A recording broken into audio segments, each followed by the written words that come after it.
61 times Donald Trump ने यह कहा है कि उन्होंने भारत पाकिस्तान का सीज फायर कराया। 61 बार यह कहा है, यह भी कहा है 7 जेट गिरे। इस देश का प्रधानमंत्री चुप क्यों है?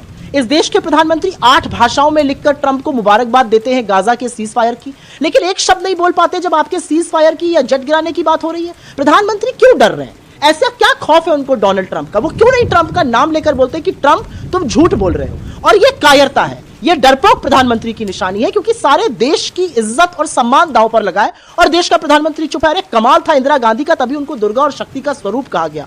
इंदिरा गांधी जी ने अमेरिका की आंख में आंख डालकर कहा था 7 नहीं 70वां बेड़ा भेज दो, पाकिस्तान के तुम्हें 2 टुकड़े करके रहूंगी। मोदी जी 2 टुकड़ा तो छोड़ दीजिए, सीज फायर करने का श्रेय जो 61 बार ले चुके हैं, उस ट्रंप का नाम नहीं ले पा रहे। मोदी जी ट्रंप से डरते हैं, इसी डर के कारण वो शर्म शेख नहीं गए, इसी डर के कारण वो कुआलालंपुर नहीं गए, वो ट्रंप का सामना नहीं कर पा रहे। ट्रंप का नाम लेकर चुनौती है मोदी जी को, खुलकर बोले डोनाल्ड ट्रंप झूठ बोल रहे हैं। और अगर वो ये नहीं कह सकते तो पूरी तरह से साफ है कि वो डरते हैं। जहां तक राहुल जी की ये बात है कि 2 देश बन रहे हैं, वो सारी दुनिया के सामने है। अडानी और अंबानी के लिए अलग तरह के कानून बनाए जाते हैं, 1 रुपए पर हजारों एकड़ जमीन दे दी जाती है, स्पेक्ट्रम अलग से देने के लिए नियम कानूनों की धज्जियां उड़ा दी जाती है, ताक पर रख दिए जाते हैं। और गरीबों के लिए जब इंडस्ट्री लगाने की बात आती है तो कहते हैं जमीन नहीं है। युवाओं के लिए जब रोजगार की बात आती है तो उन पर लाठियां बरसवाते हैं। बिहार में पलायन बेरोजगारी के कारण हो रहा है। तो मुझे लग रहा है राहुल जी बिल्कुल सही मुद्दा उठा रहे हैं, और यही मुद्दा बिहार का मुद्दा है। और इसीलिए नरेंद्र मोदी जी के पास आज बिहार जाकर नया कुछ कहने के लिए है नहीं।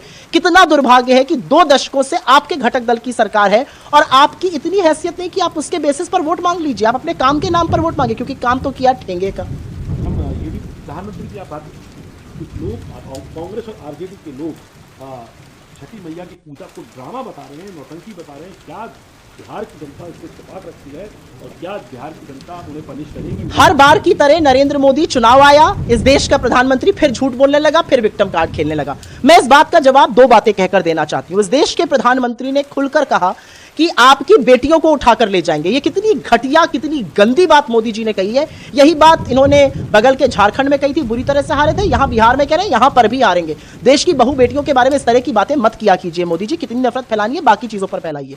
और अब ड्रामा तो आपने किया, छठ के लिए अलग से तट, अलग से एक यमुना आपके लिए बिस्लरी की बहाई गई, आपको जाकर उसमें स्नान करना था। जब सारा सच सामने आ गया कि लोगों के लिए प्रदूषित यमुना जी और आपके लिए बिस्लरी का फिल्टर्ड वाटर, तब आपने डिसाइड किया कि आप वहां नहीं जाएंगे। ड्रामा तो आपने आस्था के महापर्व छठ के नाम पे किया है। आप किस बारे में कर रहे हैं? इतने लोगों की मृत्यु हो गई बिहार में, क्या आपने एक शोक व्यक्त किया छठ के दौरान? वो आपने नहीं किया। क्या आपने एक शोक व्यक्त किया कि किस तरह से आपकी सरकार नाकाम रही सफल और सुचारू रूप से छठ का आयोजन करने के लिए? वो आपने नहीं किया। ड्रामा आप करते हैं, लेकिन देश आपका ड्रामा समझ चुका है।